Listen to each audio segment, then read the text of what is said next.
తెలంగాణలో ఎన్నికలు కాస్ట్లీ అయ్యేటట్టు కనిపిస్తోంది. అభ్యర్థులు భారీగానే ఖర్చు పెట్టేందుకు సిద్ధమవుతున్నట్టు తెలుస్తోంది. షెడ్యూల్ వెలువడగానే తనిఖీలలో దొరుకుతున్న నగదు చూస్తుంటే పార్టీల నేతలు ముందే జాగ్రత్త పడ్డారని అనిపిస్తోంది. ఓటర్లకు పంచేందుకు అవసరమైన అన్ని ఏర్పాట్లను ముందే చేసినట్టున్నారు. ఎక్కడికి చేరవేయాలో అక్కడికి చేరవేశారు. తనిఖీలలో దొరికేది కొంతేనని అంటున్నారు పోలీసులు.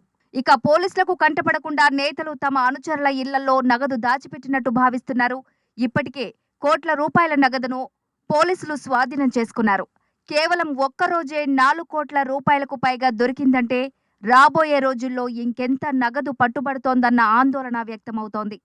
ఒక చోట ఏకంగా 3.35 కోట్ల రూపాయలు పట్టుబడ్డాయి. ఇక అక్కడక్కడ జరిగిన తనిఖీలలో లక్షలలో నగదు దొరికింది. హైదరాబాద్లోని మాత్రమే కాకుండా జిల్లాల్లో కూడా ఇలాగే తనిఖీలలో డబ్బు బయటపడింది. ప్రైవేటు వాహనాలే కాదు, ఆర్టీసీ బస్సుల్లో కూడా నగదును తరలిస్తున్నారు. ఉమ్మడి నల్గొండ జిల్లాలో ఇలా ఒక ఆర్టీసీ బస్సులో తరలిస్తున్న 30 లక్షల రూపాయలను పట్టుకున్నారు. ఎన్నికల వేళ హవాలా దందా పెరిగింది. నగదు చేతులు మారేందుకు హవాలా దందా కొందరికి అనుకూలంగా మారింది. పోలింగుకు ముందు ఇది మరింత ఊపందుకోనుంది.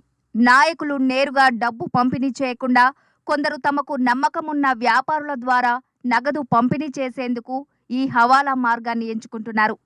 సరికొత్త మార్గాలలో నగదును తరలిస్తున్నారు. ఇలా డబ్బును తరలించే వారికి కమిషన్ అందుతుండటంతో అక్రమ మార్గాలను ఎంచుకుంటున్నారు.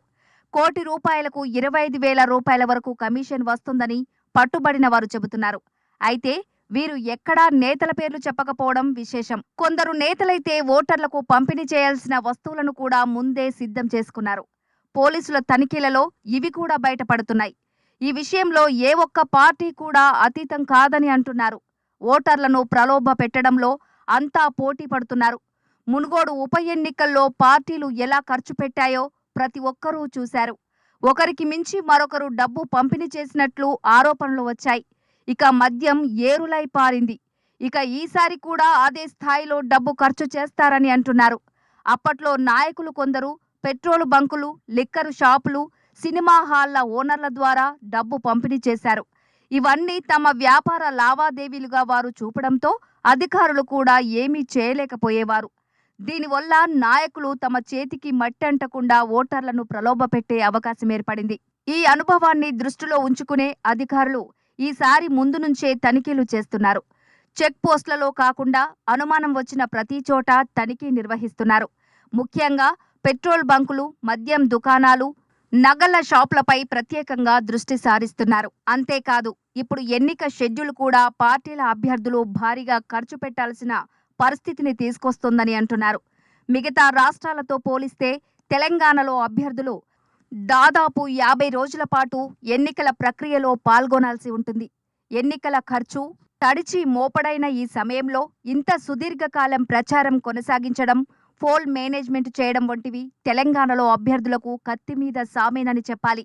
ఇప్పటి నుంచి పోలింగ్ సమయం వరకు అన్ని ఖర్చులు అభ్యర్థులు భరించాల్సి వస్తుంది. బహిరంగ సభల కోసం ఇంకా భారీగా ఖర్చు చేయాల్సి వస్తుంది.